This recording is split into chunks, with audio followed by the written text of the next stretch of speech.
एक दिन क्या हुआ कि मारीच राक्षस ने रावण के आदेश पर एक स्वर्ण हिरण का रूप धारण कर लिया और फिर वो राम की कुटिया के सामने जाकर घास चरने लगा। सीता पर्णकुटी से सहज ही बाहर आई। उनका ध्यान उस स्वर्ण मृग पर गया। आज तक उन्होंने ऐसा हिरण कभी नहीं देखा था। एक संपूर्ण सोने का मृग सामने ही घास खा रहा था। उसकी संपूर्ण सुंदरता, संपूर्ण आभा सूर्य के प्रकाश के समान अलौकित हो रही थी। उसके पानीदार नेत्र सीता को देख रहे थे। उस हिरण से आकर्षित होकर सीता ने राम से कहा, कुछ भी करो, लेकिन ये सोने का हिरण मुझे लाकर दे दो नाथ। अगर मुझे वस्त्र बनाने के लिए इस हिरण की खाल मिल गई तो कितना अच्छा होगा ना। और तब सीता उस स्वर्ण हिरण के लिए हट करने लगी। कुछ भी करिए, पर मुझे ये स्वर्ण मृग ला कर दीजिए। राम ने सीता से कहा, अरे पगली, ऐसा हिरण कहीं होता भी है क्या? मुझे ऐसा लगता है कि यह हिरण के भेष में मायावी राक्षस है। लेकिन सीता कुछ सुनना नहीं चाहती थी। वो अपनी जिद पर अड़ी रही। आखिरकार राम को सीता की जिद पूरी करने के लिए जाना ही पड़ा। राम धीरे धीरे उस हिरण के पीछे पीछे गए। हिरण ने भी राम को अपनी तरफ आते हुए देखा और फिर क्या, हिरण ने जब भागना शुरू किया तो वो सीधा घने जंगल की ओर चला गया। हिरण को भागता देख राम भी उसके पीछे भागने लगे। हिरण के पीछे पीछे भागते भागते राम भी घने जंगल में गायब हो गए। इतने में क्या हुआ पता है? जंगल में से आवाज आने लगी, हे सीते, हे लक्ष्मण, दौड़ो दौड़ो, मुझे बचाओ, मुझे बचाओ। ये आवाज जंगल में गूंजने लगी। सीता ने यह आवाज सुनी और वो बहुत घबरा गई। उन्हें लगा कि मेरे श्री राम किसी संकट में हैं। इसीलिए उन्होंने लक्ष्मण से कहा कि तुम तुरंत जंगल में जाओ, श्री राम को कुछ हो गया है। भैया भैया, तुम ऐसे क्यों खड़े हो? जाओ जाओ, जल्दी जाओ और श्री राम की मदद करो। इतना सुनते ही लक्ष्मण शांत रहे और सीता से बोले, माते, आप भैया की चिंता मत करिए। ये आवाज राम की है ही नहीं। ये आवाज जरूर उस मायावी राक्षस की होगी। इस धरती की कोई भी शक्ति श्री राम का कुछ बिगाड़ नहीं सकती। आप उनकी चिंता ना करें और विश्राम करें। मैं उनका छोटा भाई हूं। अगर वो किसी संकट में होते तो क्या मैं शांत बैठा रहता? लक्ष्मण के ऐसे शब्द सुनते ही सीता क्रोधित हो उठी। सीता ने लक्ष्मण से कहा, जो बड़े भैया के संकट में होने पर उनकी मदद ना कर सके, वो कैसा छोटा भाई है? अरे वो तो बड़ा पापी है। लक्ष्मण को इन शब्दों से आघात पहुंचा। उन्होंने कहा, मैं राम की मदद करने के लिए जाता हूं। उन्होंने पर्णकुटी के बाहर अपने बाण से एक रेखा खींच दी और सीता से कहा, माते, मैं राम की मदद के लिए जा रहा हूं, पर मेरा आपसे एक अनुरोध है कि चाहे जो हो जाए, आप इस रेखा को पार ना करें। सीता ने लक्ष्मण का कहना मान लिया और फिर लक्ष्मण श्री राम को ढूंढने के लिए जंगल की ओर चल दिए।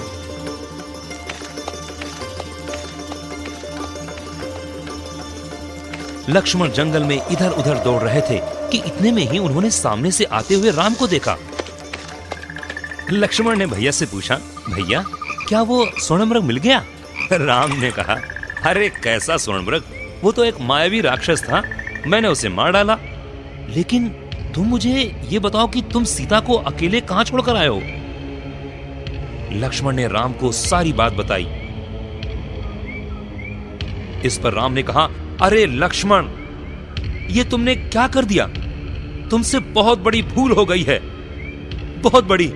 कुछ भी होता पर सीता को अकेला नहीं छोड़ना था। ये जंगल क्रूर राक्षसों और दानवों से भरा हुआ है। हमारे सिवाय सीता के साथ कोई भी तो नहीं है। ऐसी दशा में यदि किसी राक्षस ने या किसी क्रूर प्राणी ने उसे कष्ट दिया तो? चलो लक्ष्मण, चलो, हमें तुरंत आश्रम पहुंचना होगा। दोनों आश्रम में आते हैं। दुर्भाग्य से राम की आशंका सही निकली। सीता आश्रम में नहीं थी। लक्ष्मण जब राम को ढूंढने के लिए वन में गए, तभी झाड़ियों के पीछे छिपा हुआ रावण साधु का रूप लेकर बाहर आया। सावधानी पूर्वक वो पर्णकुटी के द्वार पर पहुंचा आश्रम के पास आया। यहाँ वहां देखकर वो कड़क आवाज में भिक्षा मांगने लगा। माई भिक्षा दे, माई भिक्षा दे। सीता भिक्षा देने के लिए बाहर आई। इतने में ही उसे लक्ष्मण की बात याद आ गई। माते, कुछ भी हो जाए पर आप इस रेखा को पार ना करें। वो तुरंत पीछे हट गई और दूर से ही भिक्षा देने लगी। ये देखते ही रावण क्रोधित हो उठा और सीता से बोला, भिक्षा देने का ये कौन सा तरीका है माई? भिक्षा देनी है तो ठीक से आगे आकर दो, वरना मैं बिना भिक्षा लिए ही चला जाऊंगा। पर एक बात याद रखना, ऐसा कर तुम पाप की भागी बन जाओगी, तुम्हारा कल्याण कभी नहीं होगा। रावण की बात सुनकर सीता घबरा गई। उन्होंने रावण से कहा, ऐसे क्रोधित मत होइए, मुझसे भूल हो गई। और सीता ने भिक्षा देने के लिए रेखा लांघकर बाहर की ओर पैर रख दिया। फिर क्या था, रावण साधु वेश छोड़कर अपने असली रूप में आ गया। एक झटके में उसने सीता का हाथ पकड़ा और अपने कंधे पर उन्हें उठा लिया और आकाश मार्ग से लंका की ओर जाने लगा। अब सीता रोने लगी, अपने श्री राम को जोर जोर से पुकारने लगी। रावण को अब बहुत आनंद आ रहा था। जब सीता राम को पुकार रही थी तो रावण जोर जोर से हंसता हुआ बोला, इस तरह क्यों चिल्ला रही हो सीते? अब इसका कोई फायदा नहीं है। सारे देवता मेरे दास हैं, दास। साक्षात कैलाशपति शंकर का मुझे आशीर्वाद है। मेरी प्रचंड शक्ति से वो राम, अरे वो राम मेरा कुछ नहीं बिगाड़ सकता। रावण को अपनी शक्ति का अधिक गर्व होने लगा।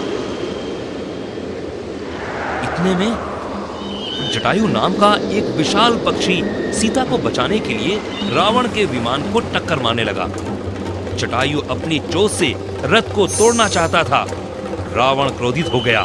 उसने अपनी तलवार से एक के बाद एक जटायु पर प्रहार किया और बेचारे जटायु का एक पंख कट गया। घायल होकर वो जमीन पर गिर पड़ा।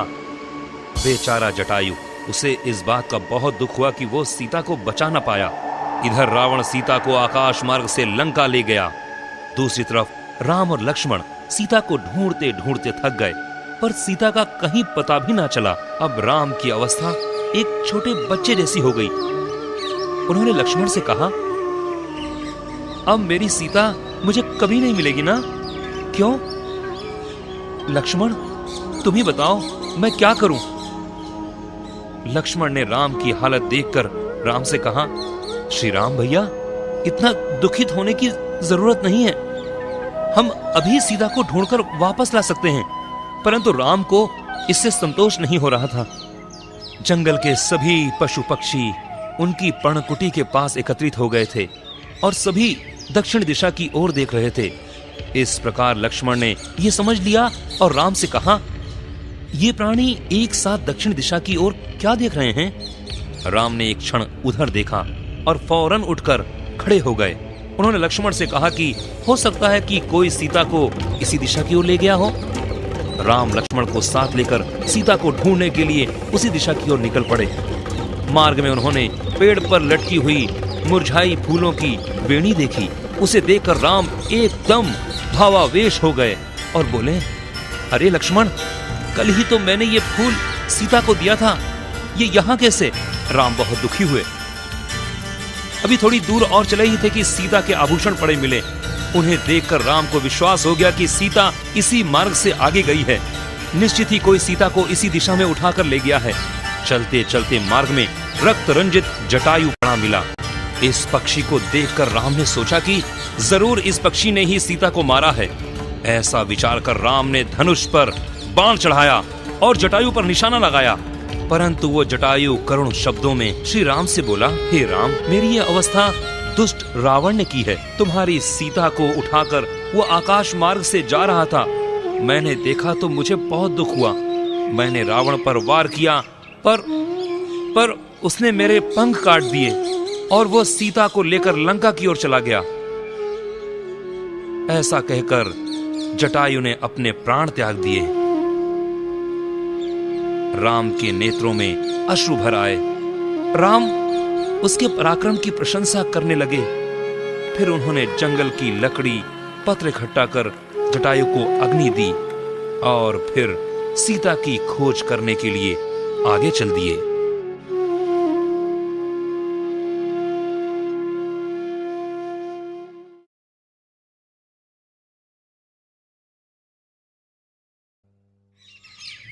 एक दिन क्या हुआ कि मारीच राक्षस ने रावण के आदेश पर एक स्वर्ण हिरण का रूप धारण कर लिया और फिर वो राम की कुटिया के सामने जाकर घास चरने लगा। सीता पर्णकुटी से सहज ही बाहर आई। उनका ध्यान उस स्वर्ण मृग पर गया। आज तक उन्होंने ऐसा हिरण कभी नहीं देखा था। एक संपूर्ण सोने का मृग सामने ही घास खा रहा था। उसकी संपूर्ण सुंदरता, संपूर्ण आभा सूर्य के प्रकाश के समान आलोकित हो रही थी। उसके पानीदार नेत्र सीता को देख रहे थे। उस हिरण से आकर्षित होकर सीता ने राम से कहा, कुछ भी करो, लेकिन ये सोने का हिरण मुझे लाकर दे दो नाथ। अगर मुझे वस्त्र बनाने के लिए इस हिरण की खाल मिल गई तो कितना अच्छा होगा ना। और तब सीता उस स्वर्ण हिरण के लिए हट करने लगी। कुछ भी करिए, पर मुझे ये स्वर्ण मृग ला कर दीजिए। राम ने सीता से कहा, अरे पगली, ऐसा हिरण कहीं होता भी है क्या? मुझे ऐसा लगता है कि यह हिरण के भेष में मायावी राक्षस है। लेकिन सीता कुछ सुनना नहीं चाहती थी। वो अपनी जिद पर अड़ी रही। आखिरकार राम को सीता की जिद पूरी करने के लिए जाना ही पड़ा। राम धीरे धीरे उस हिरण के पीछे पीछे गए। हिरण ने भी राम को अपनी तरफ आते हुए देखा और फिर क्या, हिरण ने जब भागना शुरू किया तो वो सीधा घने जंगल की ओर चला गया। हिरण को भागता देख राम भी उसके पीछे भागने लगे। हिरण के पीछे पीछे भागते भागते राम भी घने जंगल में गायब हो गए। इतने में क्या हुआ पता है? जंगल में से आवाज आने लगी, हे सीते, हे लक्ष्मण, दौड़ो दौड़ो, मुझे बचाओ, मुझे बचाओ। ये आवाज जंगल में गूंजने लगी। सीता ने यह आवाज सुनी और वो बहुत घबरा गई। उन्हें लगा कि मेरे श्री राम किसी संकट में हैं। इसीलिए उन्होंने लक्ष्मण से कहा कि तुम तुरंत जंगल में जाओ, श्री राम को कुछ हो गया है। भैया भैया, तुम ऐसे क्यों खड़े हो? जाओ जाओ, जल्दी जाओ और श्री राम की मदद करो। इतना सुनते ही लक्ष्मण शांत रहे और सीता से बोले, माते, आप भैया की चिंता मत करिए। ये आवाज राम की है ही नहीं।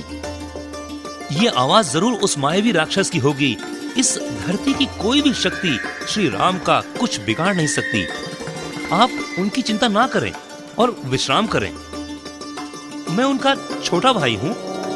अगर वो किसी संकट में होते तो क्या मैं शांत बैठा रहता? लक्ष्मण के ऐसे शब्द सुनते ही सीता क्रोधित हो उठी।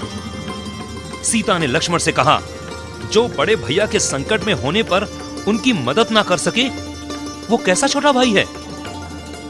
अरे वो तो बड़ा पापी है। लक्ष्मण को इन शब्दों से आघात पहुंचा। उन्होंने कहा, मैं राम की मदद करने के लिए जाता हूं। उन्होंने पर्णकुटी के बाहर अपने बाण से एक रेखा खींच दी और सीता से कहा, माते, मैं राम की मदद के लिए जा रहा हूं, पर मेरा आपसे एक अनुरोध है कि चाहे जो हो जाए, आप इस रेखा को पार ना करें। सीता ने लक्ष्मण का कहना मान लिया और फिर लक्ष्मण श्री राम को ढूंढने के लिए जंगल की ओर चल दिए।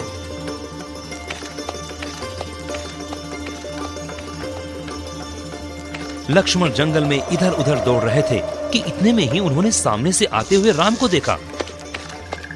लक्ष्मण ने भैया से पूछा, भैया, क्या वो स्वर्ण मृग मिल गया? राम ने कहा, अरे कैसा स्वर्ण मृग, वो तो एक मायावी राक्षस था, मैंने उसे मार डाला। लेकिन तुम मुझे ये बताओ कि तुम सीता को अकेले कहां छोड़कर आए हो? लक्ष्मण ने राम को सारी बात बताई। इस पर राम ने कहा, अरे लक्ष्मण, ये तुमने क्या कर दिया? तुमसे बहुत बड़ी भूल हो गई है, बहुत बड़ी। कुछ भी होता पर सीता को अकेला नहीं छोड़ना था। ये जंगल क्रूर राक्षसों और दानवों से भरा हुआ है। हमारे सिवाय सीता के साथ कोई भी तो नहीं है। ऐसी दशा में यदि किसी राक्षस ने या किसी क्रूर प्राणी ने उसे कष्ट दिया तो? चलो लक्ष्मण, चलो, हमें तुरंत आश्रम पहुंचना होगा। दोनों आश्रम में आते हैं। दुर्भाग्य से राम की आशंका सही निकली। सीता आश्रम में नहीं थी। लक्ष्मण जब राम को ढूंढने के लिए वन में गए, तभी झाड़ियों के पीछे छिपा हुआ रावण साधु का रूप लेकर बाहर आया। सावधानी पूर्वक वो पर्णकुटी के द्वार पर पहुंचा, आश्रम के पास आया। यहाँ वहां देखकर वो कड़क आवाज में भिक्षा मांगने लगा। माई भिक्षा दे, माई भिक्षा दे। सीता भिक्षा देने के लिए बाहर आई। इतने में ही उसे लक्ष्मण की बात याद आ गई। माते, कुछ भी हो जाए पर आप इस रेखा को पार ना करें। वो तुरंत पीछे हट गई और दूर से ही भिक्षा देने लगी। ये देखते ही रावण क्रोधित हो उठा और सीता से बोला, भिक्षा देने का ये कौन सा तरीका है माई? भिक्षा देनी है तो ठीक से आगे आकर दो, वरना मैं बिना भिक्षा लिए ही चला जाऊंगा। पर एक बात याद रखना, ऐसा कर तुम पाप की भागी बन जाओगी, तुम्हारा कल्याण कभी नहीं होगा। रावण की बात सुनकर सीता घबरा गई। उन्होंने रावण से कहा, ऐसे क्रोधित मत होइए, मुझसे भूल हो गई। और सीता ने भिक्षा देने के लिए रेखा लांघकर बाहर की ओर पैर रख दिया। फिर क्या था, रावण साधु वेश छोड़कर अपने असली रूप में आ गया। एक झटके में उसने सीता का हाथ पकड़ा और अपने कंधे पर उन्हें उठा लिया और आकाश मार्ग से लंका की ओर जाने लगा। अब सीता रोने लगी, अपने श्री राम को जोर जोर से पुकारने लगी। रावण को अब बहुत आनंद आ रहा था। जब सीता राम को पुकार रही थी तो रावण जोर जोर से हंसता हुआ बोला, इस तरह क्यों चिल्ला रही हो सीते?